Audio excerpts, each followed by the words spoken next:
Good evening, Kindred. I am Teranz, and welcome back to more Vampire the Masquerade Coteries of New York. Try to remember what I did last time. I believe it was talk to my ex and then try to continue to get the reporter to stop bugging Sophie. That's if my memory's correct, which could be, could not be. I don't know. But I am going to start by trying to continue dealing with my own stuff. Anyway, you're in your haven when the intercom rings. Answering cautiously, you hear an older male voice. Hello? I'm calling because a friend asked me to come by and offer you my services. What do you mean, services? You know, services. You know what I'm talking about. The man sounds strangely excited, breathing hard. Is this a sex thing? No, or I mean, not in that way. I know you're one of them. Please, it's alright. I don't mind. You can drink with me if you understand what I mean. A man you've never seen before is paying a visit to an apartment not many people know of, offering for you to feed from him.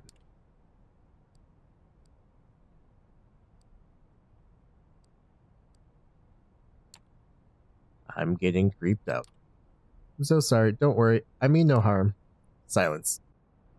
A minute passes, and you hear a knock on the door to your haven. Cautiously open the door. A stranger looks at you sheepishly. He's in his 30s, dressed in a clean business suit. He looks moderately successful, someone you could meet at an investment bank. I'm sorry, I didn't want to intrude, so that's why I called from downstairs. You know what? Come in. I was hungry anyway. The man looks comically satisfied as you usher him into your haven.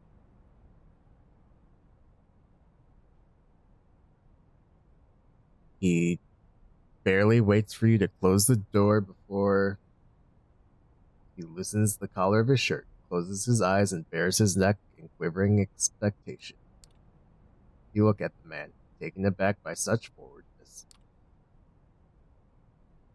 Figuring that you didn't invite the man here for a chat, you lean closer, taking him by the shoulders and sinking your fangs into him. This is not an unpleasant way to feed. You reflect as the blood flows into your mouth. The food comes to your door of its own volition. The man moans as you drink from him, lost in the ecstasy of the kiss. It feels a little unseemly, but it would be churlish to begrudge him his pleasures. Taking care not to drink too much, you let go of the man after licking his wounds closed. Suddenly, you're startled by a surprising sight. A woman, not very old, strangely dressed, is looking at you intently, only an arm's length away. Before you can react, the mysterious woman opens your front door and vanishes from sight, leaving you to wonder whether you really saw her at all. As you stare confused, the man you drank from slips out of your haven and into the hallway, staggering a little from the effects of the kiss. You close your door, wondering what that was all about. At least you got to feed, if nothing else. Alright, well, let's continue with Agathon. You know what to expect when you return to the small bookstore serving as Agathon's haven. The cacophony of occult imagery assaults you from the book covers displayed on the window. But under the fake facade, there's something. There might have been more to that, probably something more, but this time the Buddha and the satanic Bibles of the storefront seem almost funny. Or perhaps we've just started to tune out the dry humor of the Eastern Union. Just as you're about to ring the doorbell, the door opens and Agathon storms out. You step aside just in time to avoid having him stumble into you. Teranz, what are you doing here? I came to help, like last time. Okay, fine, you're right. Follow me. As he turns to go, Agathon looks almost pleased that you're here. Agathon walks to his car with you in tow. It didn't occur to you last time, but it's a surprisingly pedestrian vehicle. An aging middle-sized family sedan. Imagine what it would look like with the baby in the back. Baby seat in the back. Alright. Opening the door on the driver's side, Agathon notices your look. Laugh all you want, but it's inconspicuous and practical. You sit in the car, and Agathon starts driving in his usual careful style. At least you'll never be stopped by traffic cops. It seems Agathon is not interested in small talk. You decide that it's best to let Agathon drive in peace. Agathon is very comfortable driving in silence. You look out the window wondering at the ordinary lives of the people you pass by. Suddenly, Agathon snaps you out of your reverie. Let me ask you something, Teranz. Do you enjoy the hunt?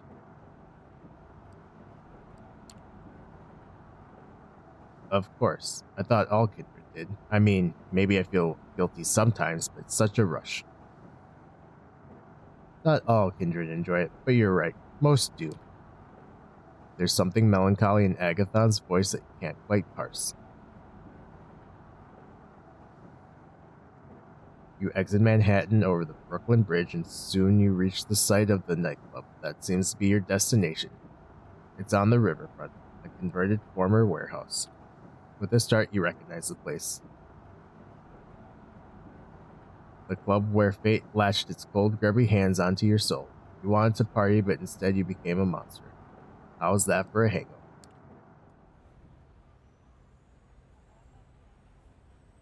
After Agathon parks the car, it's time for you to enter the nightclub. Glance at the Tremere evaluating him. It's obvious this is not his kind of place. There's a good chance the research notes are here. So we're looking for research notes? Yes, and that's all you need to know. There's a line into the club. It looks like a popular night, even if, based on the crowd, this is not exactly a place for supermodels and celebrities.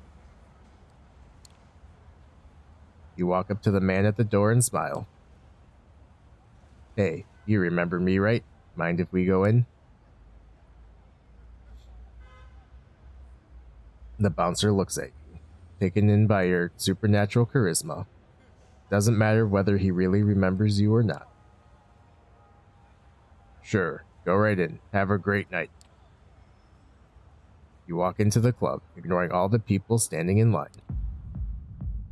The music beats down on you, bringing with it memories of a human existence. The first time you went dancing with friends, when you flirted with someone on the dance floor.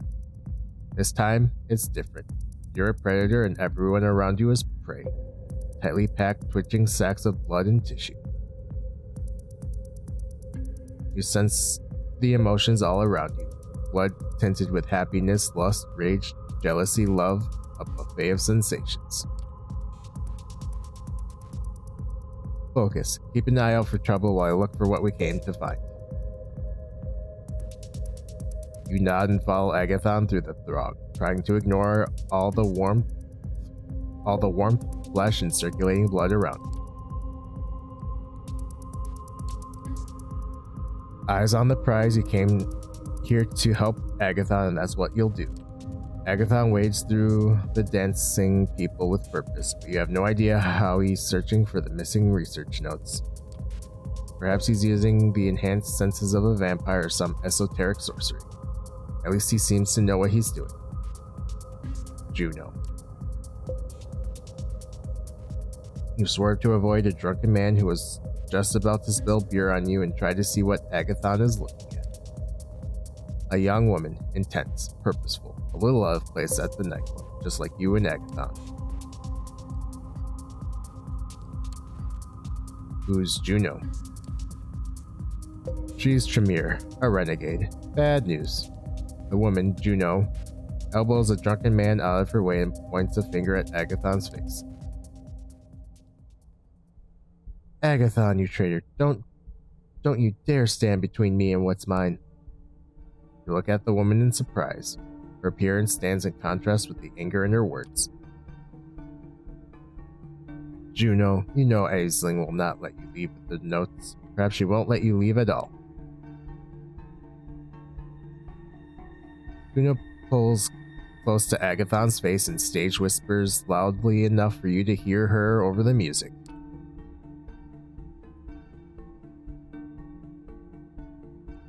You're still so brainwashed that you care what Aisling fucking Sturbridge wants?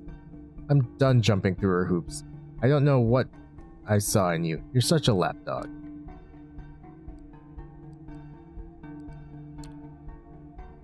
Sorry to interrupt, but is this woman your ex? Yes, we used to date. Maybe we still would if you weren't such a fucking coward, Agathon. That's not fair, Juno. It's fair and you know it. You're too busy licking Aisling's boots to realize what we had. Aisling doesn't wear boots. Don't correct me. With a start, you realize Juno is genuinely upset. It's hard to say how long ago they broke up, but the wounds are still there. You're the kind of man who takes the side of his boss over his girlfriend. Juno's eyes glisten red with the blood of her tears. You look at Agathon with uncertainty. It was for your own good.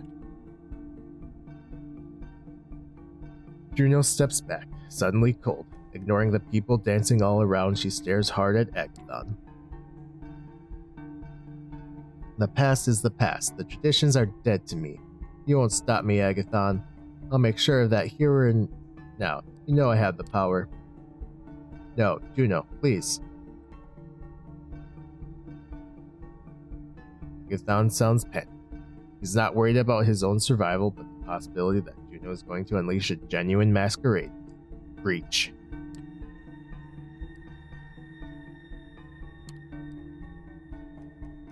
Calling on the powers of your blood, you step closer to Juno between her and Agathon. Agathon was just being an asshole. Don't hurt yourself just to get back at him. He's not worth it. Juno looks you in the eye and you can see that she's tired and scared.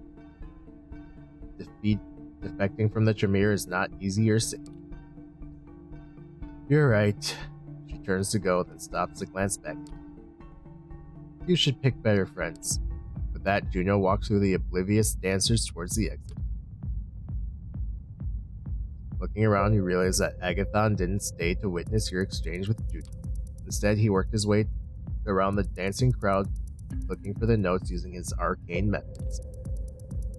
After Juno was gone, he returns, shaking his head. The notes were here, but not anymore. It's possible someone grabbed them when they hunted here.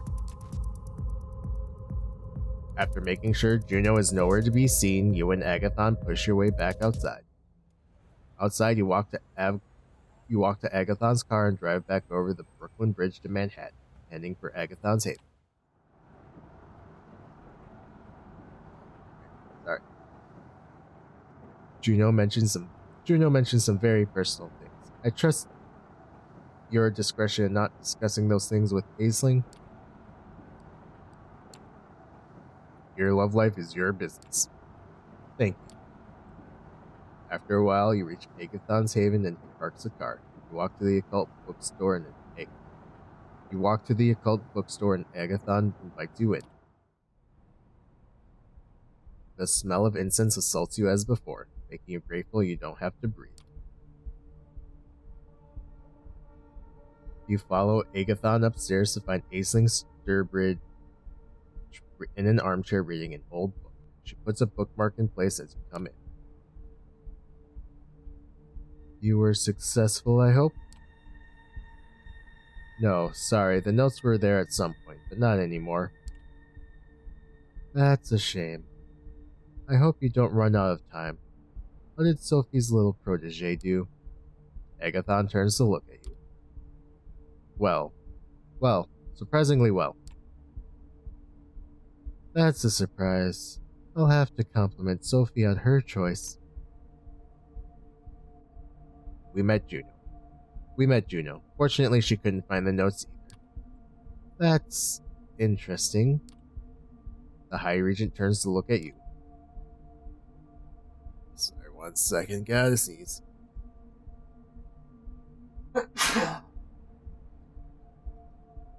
Man, I don't know what it is about when I record, but it always feels like I have to sneeze at like the worst possible times. Alright. Well, since I'm taking a break from reading anyway, I realize that I am doing a terrible job of remembering half the voices I did, but that I also did this like last time I tried to do these voices was several days ago, and I have never claimed to be a professional voice actor, so it's not overly surprising that I'm doing terrible at it. Anyway, let's continue. What was your impression of Juno, fledgling?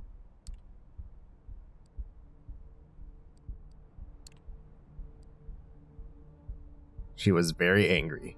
I don't know what you people did to her, but she's pissed. What we did? Careful now, fledgling. She made her own choices, bad as they were. Anyway, I have some things to discuss with Agathon. Run along now. You leave the occult bookstore, the cheesy mystical music still in your ears as you walk away.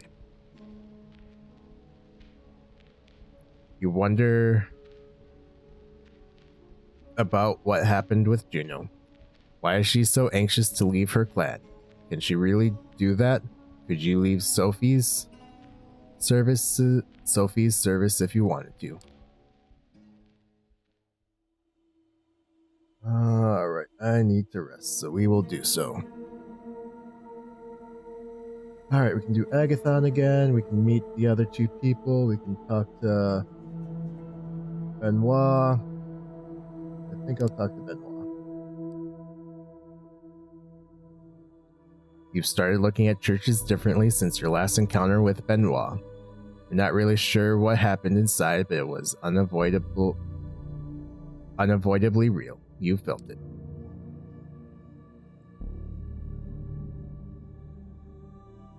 Sorry, I sometimes feel out of breath when I do these. I just normally don't talk this much, like, in general, so,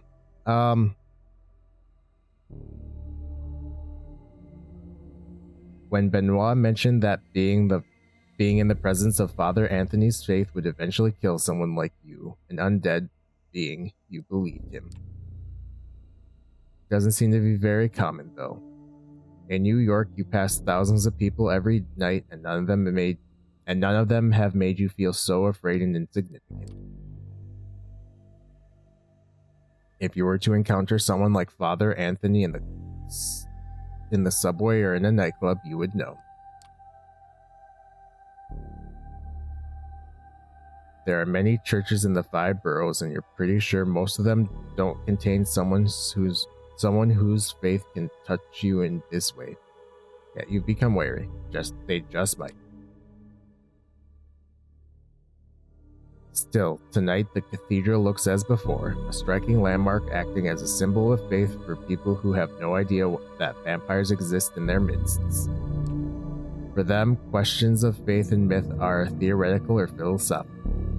For you, those same questions suddenly define the meaning of your new existence. You sneak into the cathedral like an old hand, as if going to church had been a regular part of your life.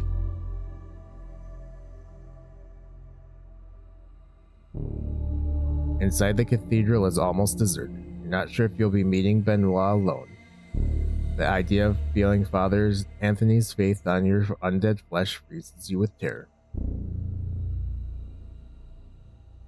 Benoit is waiting for you in the front pews of the cathedral, in the exact same spot where you saw Father Anthony. Worried, you approach, but you don't feel a touch of faith that shook you before. Benoit nods as you sit next to him in the pew.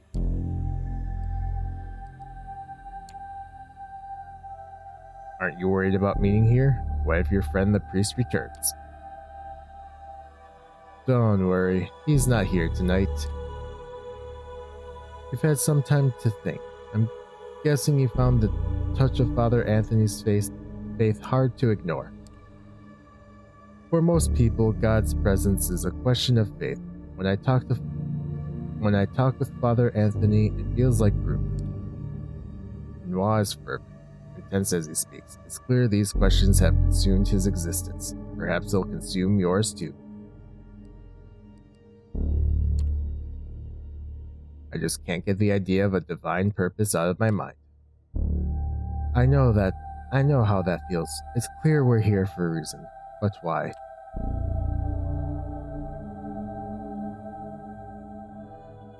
Benoit looks around reflexively to make sure nobody's listening. There are only a few people in the enormous cathedral, and they don't seem to be interested in two loners murmuring to each other in the front pew. It might seem like ancient history, but things that happened thousands of years ago. But time works differently for our kind. The stories are true. There are Methuselahs still in existence who walked the earth when Jesus was alive. The only problem is that old vampires lie. They adjust history to suit their egos. Shouldn't we focus on what we can verify here and now? Our blood, the effects of Father Anthony's beliefs? I suppose that would be the scientific approach. Still, I can't let go of the idea that the old stories will tell us something. This is how the story goes. God cursed Cain as punishment for the murder of Abel. Cain walked the night shunned by humanity and drank blood to sustain himself. Even from the point of our origin, we are damned. However, the story becomes really interesting when we move forward. Cain creates more of our kind, often referred to as the second generation. They lived in the first city, later called Enoch, ruling openly over the city's human inhabitants. I see the first city as Cain's redemption, cursed by God to wander. He remade himself as a ruler and lawgiver, acting as an immortal shepherd to humanity. It only started to go wrong when the second generation begat the third and vampires started to run amok. So the third generation, also known as the Antediluvians, who founded the great vampire clans. You can trace your direct lineage of blood to the Antediluvian of your clan. We know much more about them than we know about the second generation. After the first city, Cain largely departs the story. Perhaps he was disheartened by the depredations of his descendants.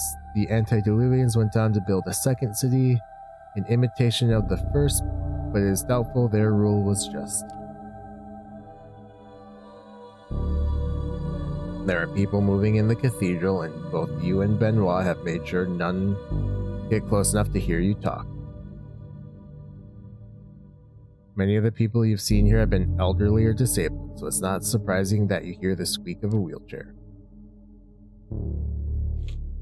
What alarms you more is that you overhear an older woman speaking with a Russian accent mention Father Anthony. Let's find Father... Sorry. Voices are hard, and I have, basically one accent, and whether or not I do, try to do a high... Anyway. Let's find Father Anthony and see if he can help us. From what I've heard, he's an exceptional man. You turn to look and see two men and a woman, all three in their faces, clearly well worn by light. One of the men pushes the woman in a wheelchair. She's dark-haired and intense, seemingly only half in this world.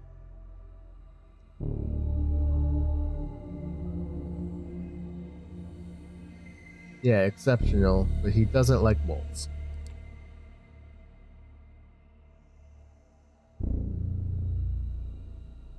The speaker is shorter. The speaker's the shorter of the men.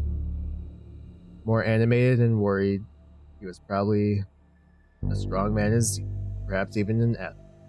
His voice carries a Midwestern accent. We're only interested in whether he likes blank bodies. You and Benoit look at each other. This is bad news. Whoever these three are, they can't be good. We need to get out. Let's meet outside.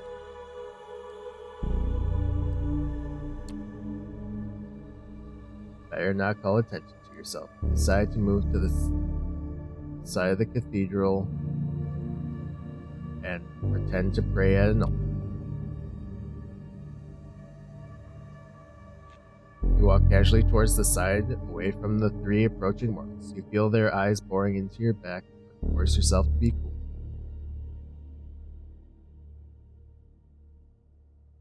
Benoit is nowhere to be seen. Blinked and he disappeared in a burst of speed. You're worried it was too conspicuous. Maybe the mortals missed it. That's exactly why I didn't do celerity, as I was worried it was too conspicuous. Pretend to admire the architecture.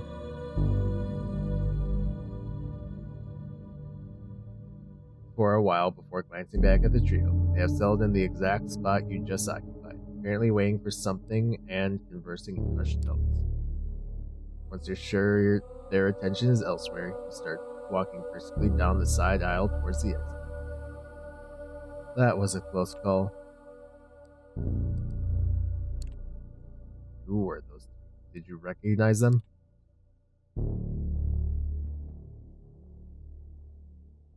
I might have, I'm not sure. There's talk of a few tenacious vampire hunters living in the city. One of them is supposed to be a woman in a wheelchair. For a second, Benoit looks at you as if he was... There's one thing I've always wondered about the story of Cain. The traditions of the Camarilla put a lot of faith in the relationship between sire and child.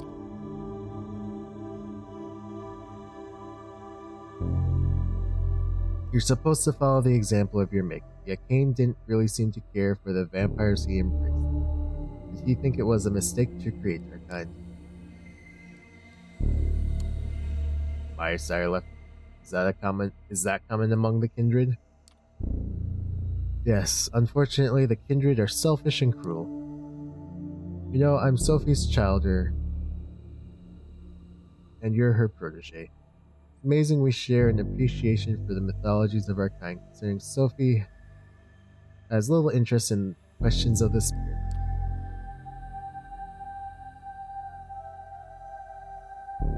You stare at Benoit. You knew there was something he wasn't telling you, but in all the talk about Cain and the pursuit, you got about it. Now the only question is, what does this mean? Does Sophie know her child is talking to you? Probably not.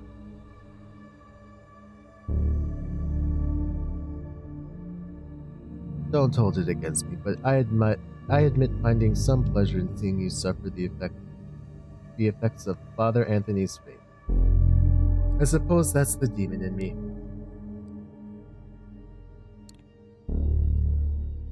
I understand that you're bitter, Benoit. I'm not your enemy. I'm sorry, I know that. It's just that sometimes I get too tempted by sin. You know, we should meet again. We've talked so much about myth, but maybe that's cowardly when the reality of faith is right in front of us. I'll introduce you to Father Anthony. You nod, unsure whether that's a good idea. Benoit walks away and you follow his lead. You follow his example, not wanting to hang around the cathedral any longer.